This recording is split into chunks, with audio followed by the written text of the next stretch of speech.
Assalamualaikum warahmatullahi wabarakatuh. Nama saya Armita Ernisa, saya dari kelas 12 Perawat. Di sini saya akan menjelaskan tentang ujian praktek kimia.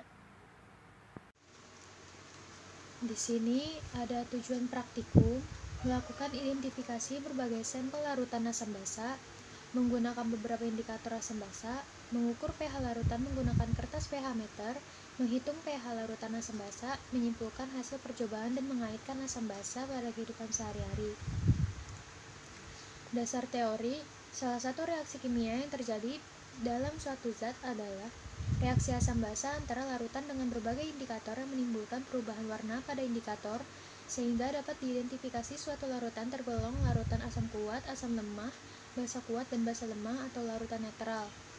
Berdasarkan derajat keasaman atau pH, suatu larutan dapat dianalisis kadar ion H+ atau OH- dalam larutan sehingga bisa ditentukan molaritas larutan yang menunjukkan kepekatan larutan tersebut. Ada bahan dan alat. 1. Sampel 5 larutan dalam gelas kimia yang telah diberi label 1-5, plat tetes 2 buah, peneftalin atau PP, lakmus merah dan biru, ekstrakol ungu, ekstrak kunyit, pipet tetes 5 buah, indikator universal, lap tisu, batang pengaduk, 2 rak tabung reaksi. Prosedur kerja. 1. Ambil 5 macam larutan sampel pada gelas kimia yang sudah diberi label 1-5. Celupkan pada masing-masing larutan sampel menggunakan lakmus merah, lalu amati perubahan warna lakmus. Catat dalam tabel pengamatan. Ulangi langkah 3 dengan menggunakan lakmus biru. Identifikasi juga larutan sampel menggunakan indikator kol ungu dan kunyit. Amati perubahan warna masing-masing campuran larutan dengan indikator alam ekstrak kol ungu dan kunyit, dan catat hasil perubahan warna pada tabel pengamatan. Ambil beberapa tetes larutan sampel 1-5 menggunakan pipet tetes dan teteskan pada plat tetes, lalu tambahkan masing-masing tetesan sampel dengan indikator peneftalin. Amati perubahan yang terjadi dan catat pada tabel pengamatan. Ada derajat pH atau derajat keasaman. Ambil 5 macam larutan sampel dan celupkan indikator universal pada masing-masing larutan sampel. Amati perubahan warna yang terjadi pada indikator universal, lalu bandingkan dengan tabel warna pH 1-14 yang ada pada kotak indikator universal. Tentukan warna pH yang sesuai dan catat 5 pH larutan tersebut pada tabel pengamatan. Di sini bahan-bahannya itu ada cuka, aquades, soda api atau NaOH, ada asam klorida atau HCl, ada amonia. Ada indikator asam basa. Di sini ada lakmus biru, lakmus merah, kunyit, kol ungu, peneftalin, indikator universal.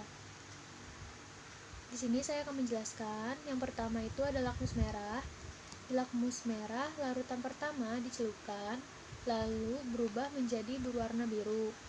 Di larutan kedua, itu dicelupkan dan tidak ada perubahan sama sekali. Di larutan ketiga, dicelupkan, tidak ada perubahan. Di larutan keempat, dicelupkan, tidak ada perubahan juga.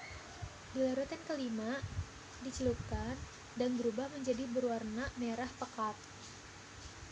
Lanjut ke lakmus biru. Ada larutan pertama, tidak ada perubahan. Di larutan kedua, tidak ada perubahan juga. Di larutan ketiga, larutan tersebut berubah menjadi berwarna merah. Di larutan keempat, tidak ada perubahan. Di larutan kelima, dicelupkan dan berubah menjadi berwarna merah. Indikator alam. Di sini ada kunyit. Di larutan pertama, itu larutan kunyit berubah menjadi kuning pekat. Di larutan kedua, larutan kunyit itu tidak berubah sama sekali. Di larutan ketiga, itu tidak ada perubahan juga. Di larutan keempat, tidak ada perubahan. Di larutan kelima, dicelupkan dan tidak ada perubahan. Indikator alam yaitu kol ungu. Di larutan pertama, di sini larutan kol ungu itu berubah menjadi warna hijau. Di larutan kedua, tidak ada perubahan sama sekali. Di larutan ketiga, tidak ada perubahan atau tetap berwarna ungu. Di larutan keempat itu tidak ada perubahan.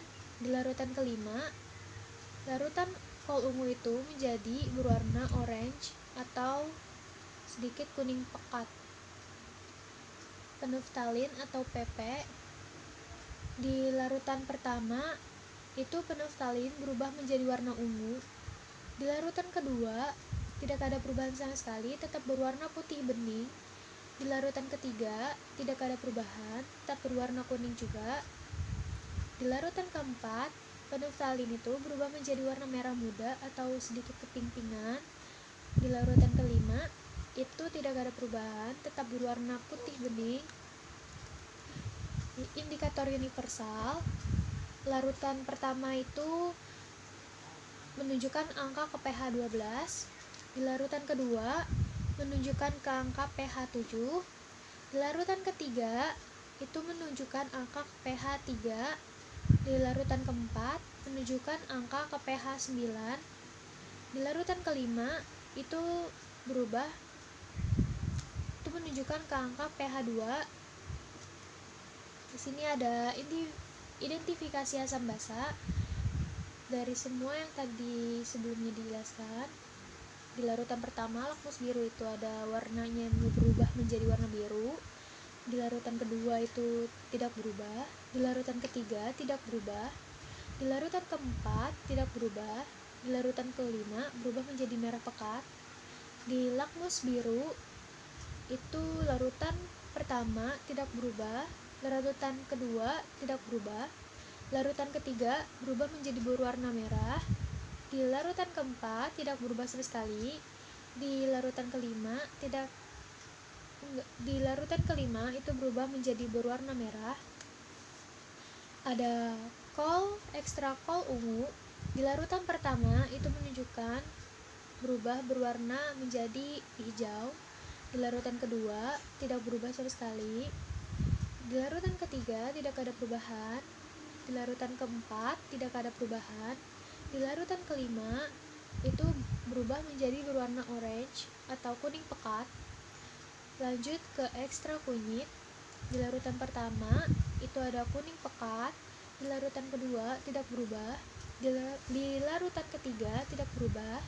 Di larutan keempat juga tidak berubah. Di larutan kelima juga tidak berubah.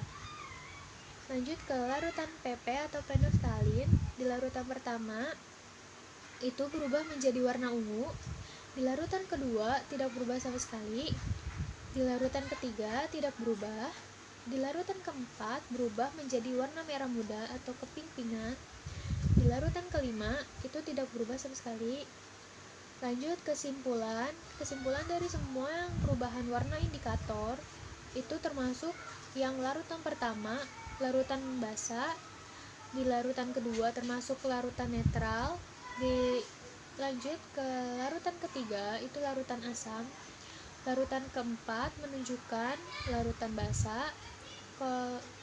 Lanjut ke larutan kelima itu menunjukkan larutan asam. Pengukuran pH. Pengukuran pH di sini indikator universal. Di larutan pertama itu menunjukkan pH angka 12. Di larutan kedua menunjukkan angka pH 7. Di larutan ketiga itu menunjukkan angka 3. Di larutan keempat menunjukkan pH-nya pH 9. Dilanjut ke larutan kelima itu menunjukkan pH 2. Pertanyaannya, nomor 1, jika diketahui data larutan sampel berikut, jodohkan atau buat garis penghubung nama senyawa berikut dengan larutan sampel berdasarkan pengamatan yang telah dilakukan. Di larutan pertama, itu sampel yang pertama itu menunjukkan ke CH3COOH atau asam asetat atau bisa disebut juga asam cuka. Di larutan kedua, itu menunjukkan ke H2O atau Aquades. Di larutan ketiga, itu menunjukkan angka NaOH atau soda api. Yang larutan sampel keempat itu menunjukkan ke HCl atau asam klorida. Yang lanjut ke larutan sampel 5 itu menunjukkan ke NH4OH atau amonia. Lanjut Nomor 2, jelaskan dengan teori asam basa mengapa larutan-larutan tersebut digolongkan ke dalam asam basa atau netral. Menurut teori Arrhenius, definisi dari asam dan basa yaitu asam adalah senyawa yang jika dilarutkan dalam air melepaskan ion H+. Basa adalah senyawa yang jika dilarutkan dalam air melepaskan ion OH-. Gas dari asam klorida atau HCl yang sangat larut dalam air tergolong asam Arrhenius, sebagaimana HCl dapat terurai menjadi ion H+ dan Cl- di dalam air. Berbeda halnya dengan metana atau CH4 yang bukan asam Arrhenius, karena tidak dapat menghasilkan ion H+ dalam air meskipun memiliki atom H. Natrium hidroksida atau NaOH termasuk basa Arrhenius, sebagaimana NaOH merupakan senyawa ionik yang terdisosiasi menjadi ion Na+ dan OH- ketika dilarutkan ke dalam air.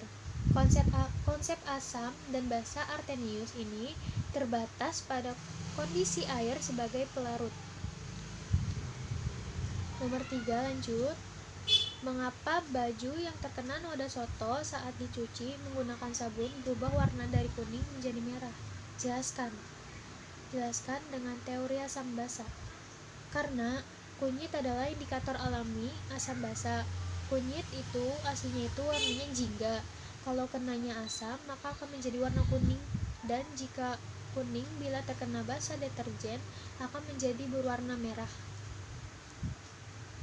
Lanjut ke nomor 4. Dengan menggunakan rumus pH min log H atau H+, maka berapa molaritas larutan HCl yang mempunyai pH 2? Jelaskan. Diketahuinya itu pH-nya itu 2. Ditanya konsentrasi HCl atau molaritas larutan HCl. Di sini disebut asam kuat karena zat larut dalam larutan ini mengioni seluruhnya A sama dengan 1. Rumus H+ sama dengan A kali Na, atau di sini rumusnya yang tadi pH sama dengan min log atau H+. Hitung nilai konsentrasi ion H+ asam lemah Ha sebagai berikut. pH-nya itu 2. H+ sama dengan 10 pangkat min 2. Konsentrasi ion H+ asam kuat HCl adalah 10 pangkat 2. Maka dapat dihitung konsentrasi HCl atau molaritas larutan HCl-nya itu dengan menggunakan rumus asam kuat, yaitu HCl atau H+ ditambah Cl negatif Cl-. Valensi asam atau A sama dengan 2. Di sini H+ sama dengan A kali M atau molaritas. P pangkat min 2 sama dengan A-nya itu 2 kali M.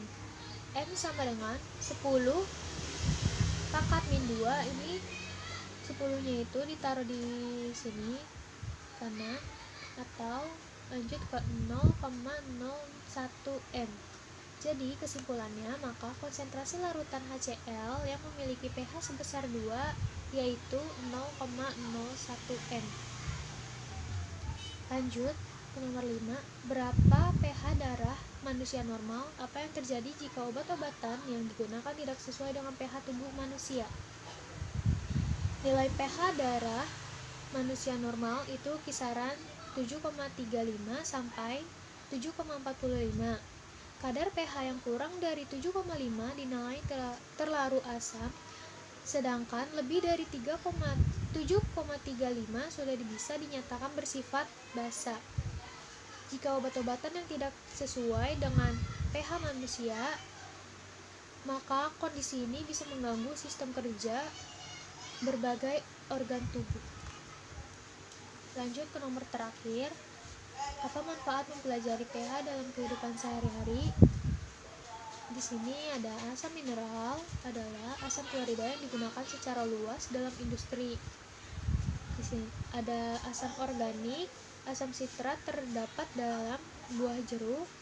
Di sini ada kelebihan asam lambung dinetralkan menjadi antasida seperti milanta, obat-obat milanta dan proma. Ada natrium hidroksida atau soda api, bisa disebut juga dengan soda as, dan kalium hidroksida sebagai bahan baku pembersih dalam rumah tangga, kayak misalnya sabun